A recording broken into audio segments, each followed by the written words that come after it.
Welcome to the meeting room at Global TV Talk Show, a broadcast service of globalbusinessnews.net. Now, here's your host, Ed Cohen. This is Ed in San Diego, and it's Valentine's Day, Feb 14, 22. And the time is a little after 11 a.m. here in Pacific Ocean coast. And the temperature is about 80 degrees, and it's crazy summertime. And it's February 14, can you imagine? So our special guest today is very well known, Dr. Lynn Schmidt, a trainer, former corporate gal, and now thriving as an entrepreneur and author and trainer. Dr. Lynn Schmidt, welcome. Hi, Ed. Great to be here. Thank you. So you've got a new book out, and why don't you hold it up to the camera here and let everybody see the cover? Okay. It's called Anti-Sexist. Yeah, and it's Challenges, Champion, and Create. Why don't you talk a little bit about those three headlines there, and then we'll do a deeper dive. Yeah, so the focus is that in order to be anti-sexist, there's those three things you'll need to do. You'll need to challenge sexism, champion women's rights, and create equality.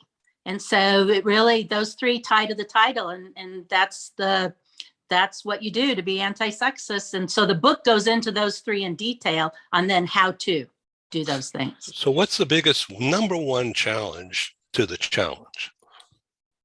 For people to challenge sexism, I think it's to get past the fact that it's become normalized. A lot of it's become normalized and accepted. And so the reason I wrote the book the way I did is a lot of people are becoming specialists in certain areas of sexism, like bullying or harassment or domestic violence. What I did with this book is I pulled everything together under what's called the 4 outcomes of sexism so that people have a full picture. Because I think to be anti-sexist, seeing one piece or another piece isn't enough to give you the whole picture of really the devastating impact sexism has on women and children and men and nations overall. So it's not a disease, but maybe it is. Now, I mean, I like to say sexism isn't a 4-letter word. We're all sexist. Research shows that. The United Nations did some research of over 75 countries and 80% of the world's population.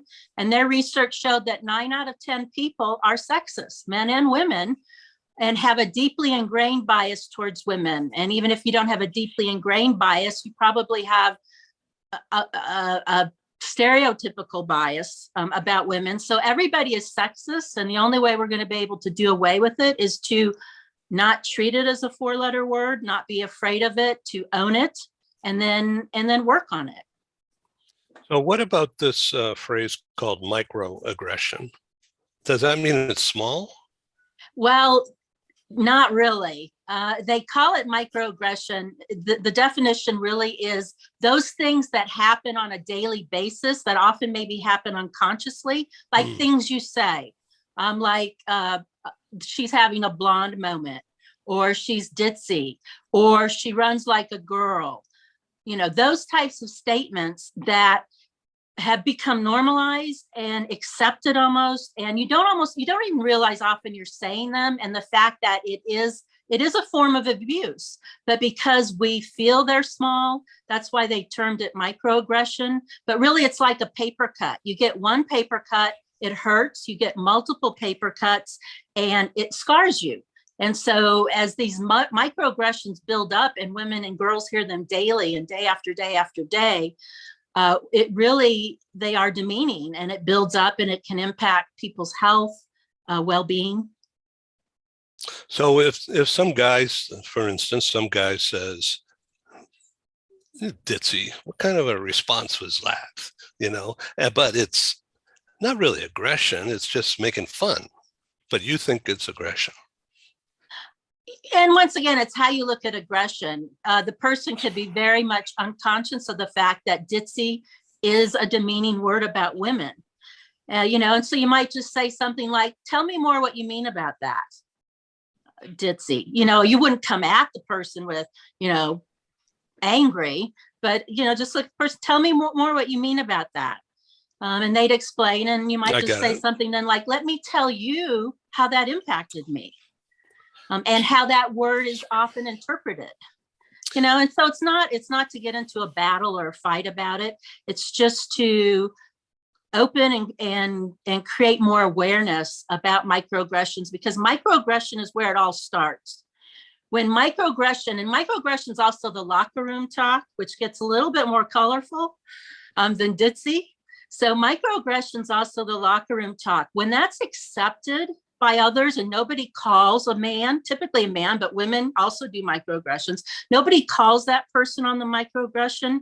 That's when it escalates. It becomes perceived as acceptable. And research shows that someone who finds that microaggressions are acceptable, that can build their negative feeling towards women. And then that can escalate to discrimination or harassment, which then especially harassment, which is basically male-based towards women, then escalates to violence. So that's the important thing to remember about microaggressions, is that if they aren't addressed early, even earlier, in school, right? There should be talk about it.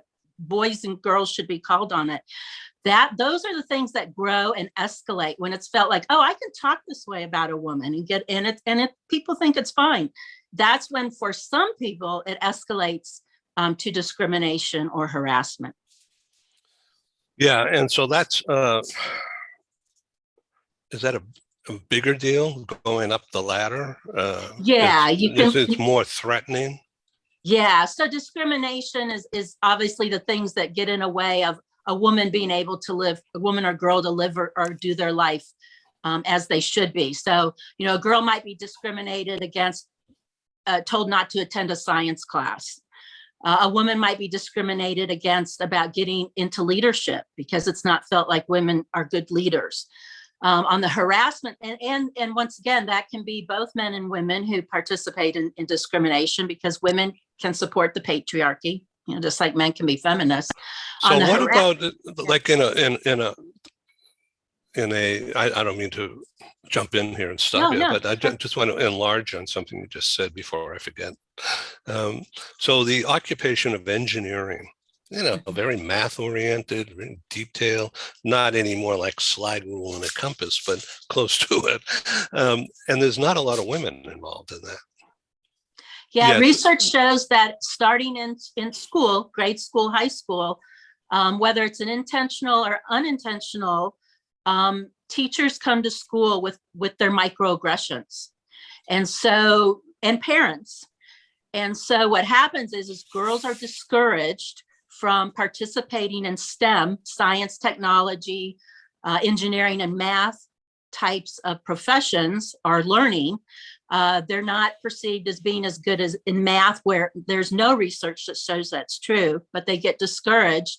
Then, because the colleges and universities, the programs are so male-centered in the STEM world, they feel women and girls feel discriminated against as far as attending STEM programs. And when they do, they are again, discriminated against in the classes, in the programs. And so once again, it escalates and it builds up. What might start as a microaggression when she's a girl, a child, you don't know math, you can't do science, boys are better at that, escalates to discrimination as she ages. So this is not political at all, what I'm about to say, but behavioral. Former President Trump, in his earlier days, was a playboy kind of guy, even though he was married. And so some of the exposés about his earlier days is pretty brutal. Not the exposés, but what he was doing.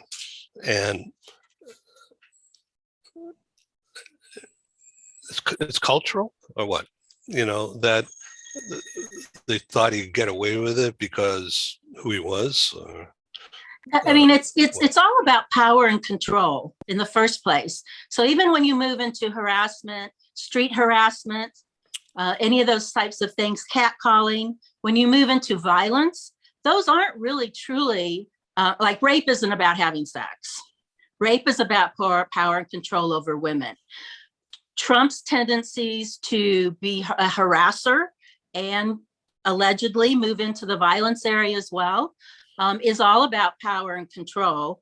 And the fact, once again, if you back up, that because of who he was and his money, all of the microaggressions he probably did before he started harassing and before he allegedly moved to violence were accepted and condoned. I mean, think about, you may not know the story of Sarah Everard in London. It's a very recent story. No. A police officer arrested her falsely, then took her off, raped her, and murdered her. He was a working police officer. His buddies, later it was found out at trial, his buddies laughed at his talk about abusing women. His buddies nicknamed him the rapist. And so once again, if you back up to where it's, and he had flashed women. He had been reported for flashing and wasn't held accountable.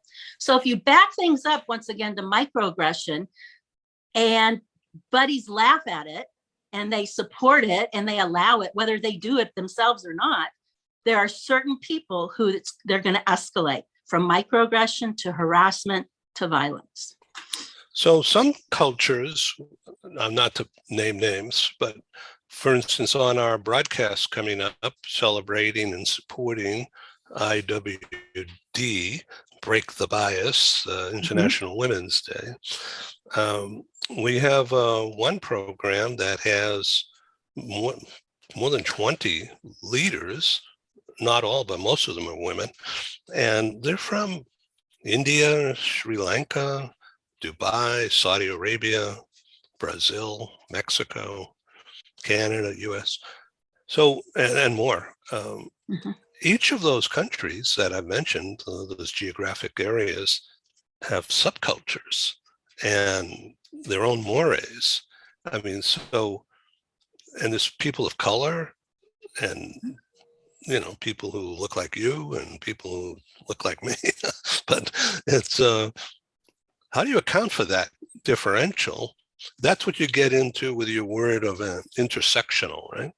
Yeah, intersectionality. So when you look at the 4 outcomes of sexism, which are microaggression, discrimination, harassment, and violence, then you overlay what is called intersectionality, which means that a Black woman's experience of harassment on the job may look very different than a white woman's experience, because on the power grid or the power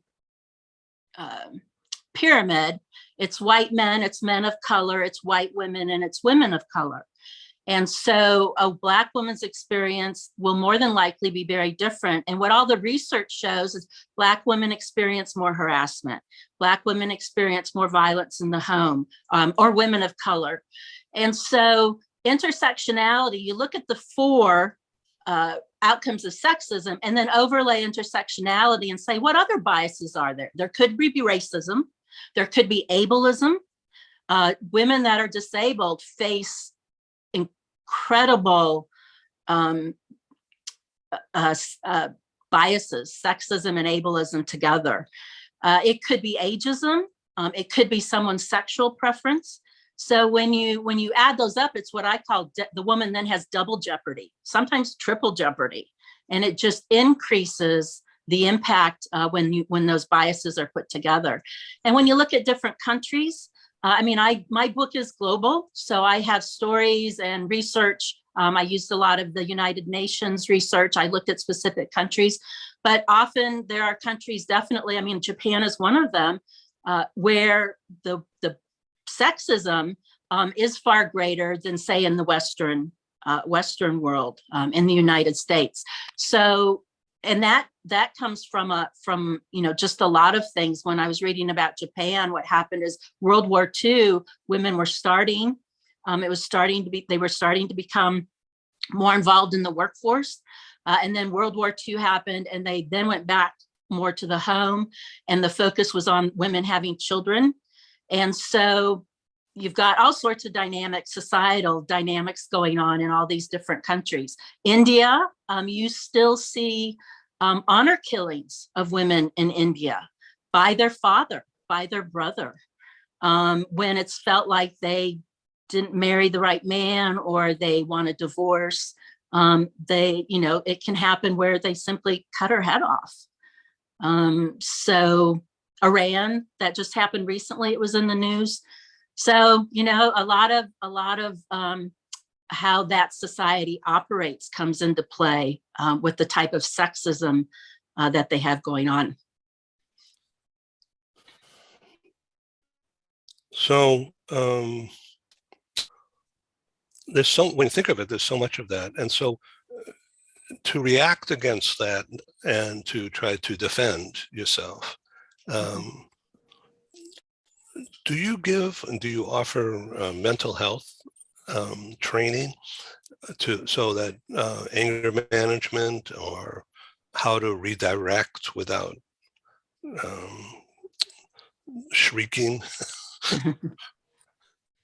Yeah, I mean, I'm not personally like a therapist or a mental health person. I do specialize in resilience type of techniques. But if you're in an abusive situation, you really need to get people to help you that are specialized in abusive situations. Now, I work primarily with corporate America or worldwide. I've worked with companies internationally as well on things like what to do for the workforce. But I am not at all certified in things like domestic abuse, helping women with domestic abuse. Yeah. We are pleased to welcome Adamo Education as a proud sponsor of Global TV Talk Show. The concept of a micro school is the reimagining of the one-room schoolhouse. My name is Tamara Becker. I'm the president and CEO of Adamo Education. The micro school concept really does not just lend itself to the personalization and the customization of learning, but also the social development and fostering that sense of love for learning. Unlike what we see in traditional brick and mortar schools, we have multiple grade levels in the same learning space. Students can be enriched by the socialization that they get, as well as the academic support from peers. What differentiates Adamo is the fact that we are taking the best pieces of brick and mortar, of digital, and then at-home learning. Students here can come 5 days a week. They can come 4 hours a day. It will really just depend on what is best for the student and for the parent. To enroll, just reach out via phone, text, or email, and we'll have that personalized conversation, and we'll be able to get you all set. Check us out at adamoeducation.org.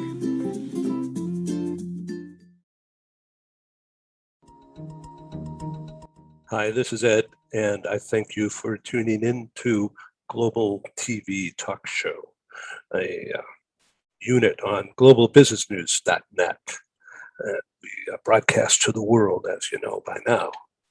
So I wanted to make sure that you understand that our programs are advertising supported.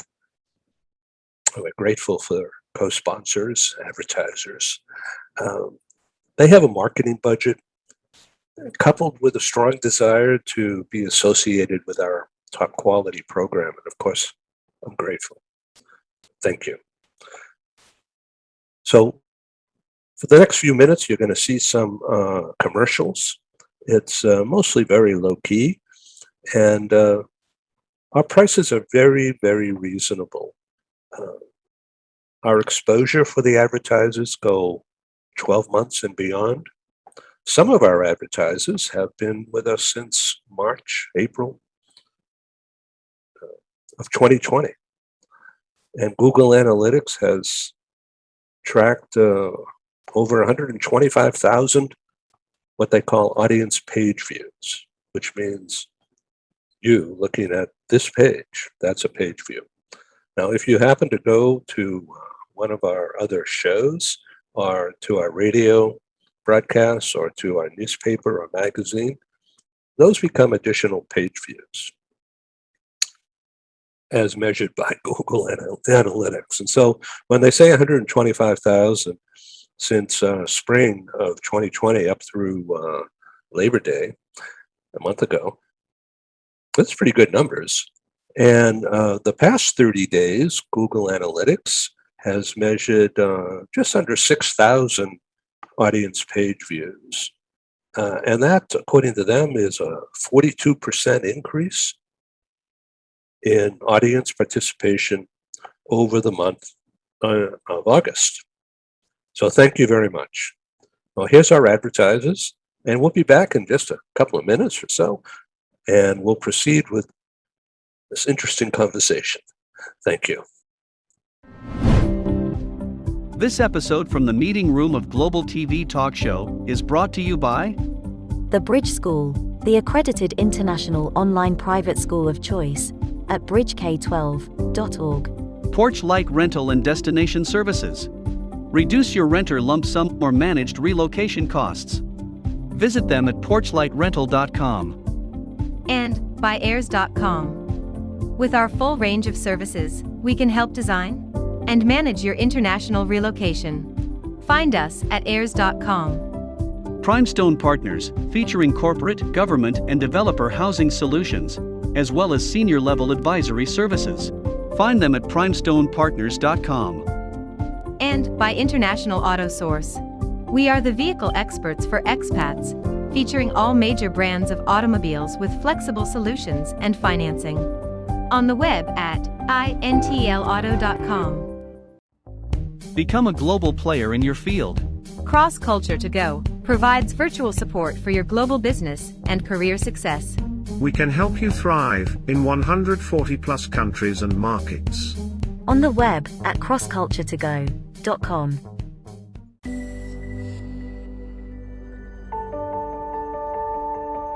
Something that's really neat is that the Bridge School partners with various organizations to provide learning for their students. For example, we partner with a major ballet company, and we are able to enroll several of their students into our school. So now not only is the student able to participate in a school and have a seamless transition while they're very active in their ballet career, but now they have other dancers that are with them that are doing some of the same courses. So it's almost becoming a camaraderie where they're taking similar courses, they're working together on their ballet, and really being able to form this great partnership with these organizations to provide a needed service. A lot of times there are student athletes who will spend hours and hours at the gym or at the basketball courts, wherever it is. And if they're attending a traditional school, they're in school from 8 to 3. They get a quick snack, and then they're at the gym for 3 to 4 hours in the evening. Coming to us and having that partnership, they're able to break that up throughout the day. They can have a morning practice, get some schooling in, have an afternoon practice, finish their schooling in the evening. So there's that flexibility. And additionally, if there are tournaments or performances, it's fantastic because if there's a week where they have shows straight through, they can take that week off of learning and then pick back up when they're done. So it offers this great flexibility. And for the program owners of these sports leagues, it is a win-win situation for them because they see this need. They see this need that their students need to make sure that they are obtaining the grades necessary to be successful adults in our country and in other countries. But it provides them an environment where they can be successful at both.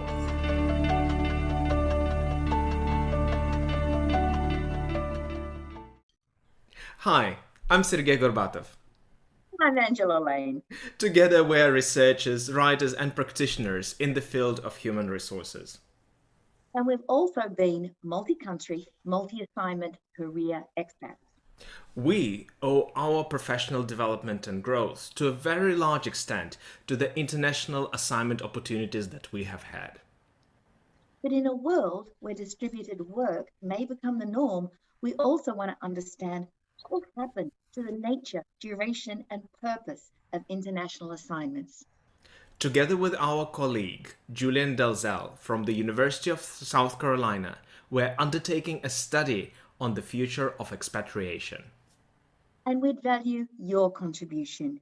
You can participate in this important study by completing a simple 10-minute questionnaire. Access the questionnaire by typing in your browser tinyurl.com/expert study. That's tinyurl.com/expert study. You can also find the link here on Ed's website next to this video. Thank you for joining us in this study. In return for your contribution, we'll provide you with a copy of our research. And of course, you'll be invited to an exclusive webinar hosted by Ed, where we will share our findings right here on Global Business News. And so please go to tinyurl.com/expat study. Take the survey so that we can better understand the future of expatriation. Let's talk about one of the things you said in a prior broadcast we had was that I'm a sexist, you're a sexist, everybody's a sexist. So how do you want to deal with that? So that's another reason I wrote the book is it shows folks all the aspects of sexism, and it gives them a big picture view versus a very narrow, tiny view of all these different pieces. It gives them a holistic view of what sexism is so that they can look at themselves and say, where am I being sexist?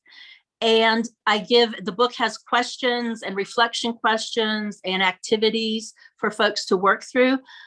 I'm looking at it as individual, taking individual responsibility.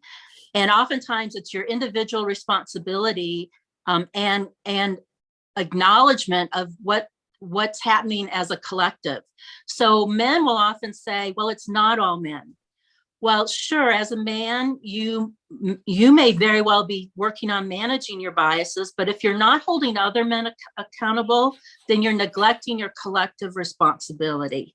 You may not be individually the person that's harming a woman, but collectively you're not holding men responsible.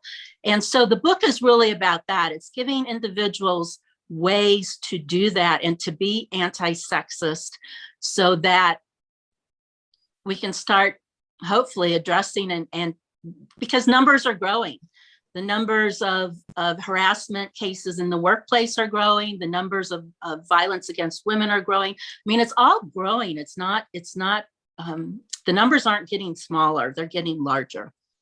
So you're saying that I'm a sexist and you're a sexist. I am, because it's how we grew up, because of the media culture. Exactly. It's everything. It's how we grew up. It's maybe the way our family's beliefs. It could be the church we attended, their beliefs, media for sure. I mean, think of the Disney movies. They're getting better, but man, the Little Mermaid was just told off for not finding her prince and getting her act together and getting married, right? So the media and headlines, look at headlines from the media. When something happens to a woman, woman was in bar drunk and she got raped, so those are the type of headlines we see, and the woman is victim blamed. And so my sexism, your sexism comes from all of that. And you can never get rid of your biases, but you can learn to manage them. And that's where I am. I'm hopefully managing them well. I know when it's in my head, when I'm thinking something sexist. Now, let's say a woman walks in who behaves in a way that I don't think women stereotypically, I was raised, should behave. And so maybe she's dressed in a way that I just, I will think that, and then I'll catch myself and I'll say, Lynn, you know better, stop it. So it rarely comes out my mouth, but it'll be in my head for an instance and I'll catch myself. So once again, we are all sexist to different degrees, varying degrees. I mean, I would say microaggression is something we all do. And some of us, if we're working on managing our biases, will catch that before it comes out our mouth. But are we actually saying anything to others about their microaggressions? So, and then, the other pieces of it, there's fewer and fewer people involved, but they're more horrific actions. So maybe fewer people, but 5 women in the US are killed a day by men they know. 1 in 3 women in the world experiences physical or sexual violence. 1 in 3. So see that, even the way I say that, 1 in 3 women, I'm not saying 1 in 3 men commit sexual violence, but if 1 in 3 women are being violated, then 1 in 3 men probably at least are doing the violating, right? So, I mean, we're all set up to support the culture of power, of masculinity. Oh, it's breathtaking. Yeah. So the book is an honest critique. It is not a bunch of token numbers of all the positive things that have happened to women in the last several years. It's an honest. I've had reviewers call it humbling. I've had reviewers call it lots of words where it's just it's straightforward. It's a wake up call. So hold up the book again so we could see the cover. Okay, and people can find it on Amazon, right? Yeah, it's available for pre-order right now. So it's everywhere. It's Amazon, it's Barnes & Noble, it's bookshop.org. It's internationally available. Your local bookstores may not have it in, but if you like to support your local bookstore, bookshop.org actually gives money back to local bookstores. Or because my distributor is worldwide, you could just ask your bookstore to order it in if you want to support, a particular local bookstore. Okay, we've been talking with Dr. Lynn Schmidt, author of the book. Hold it up one more time. All right, there we go. And learn how much you are a sexist. I am, I guess, and certainly have been in the past, but boy, I got to work on it now. So, well, you may have worked on it and you may be catching yourself, right? Just like I catch that. I mean, that's not to say you're not, right? All right. Well, thank you for being on Global TV Talk Show again, and we'll see you soon. Thank you, Ed. Have a great day. Thank you. Bye-bye. Bye. Thank you for joining us in the meeting room at Global TV Talk Show. Have a wonderful day, and stay safe.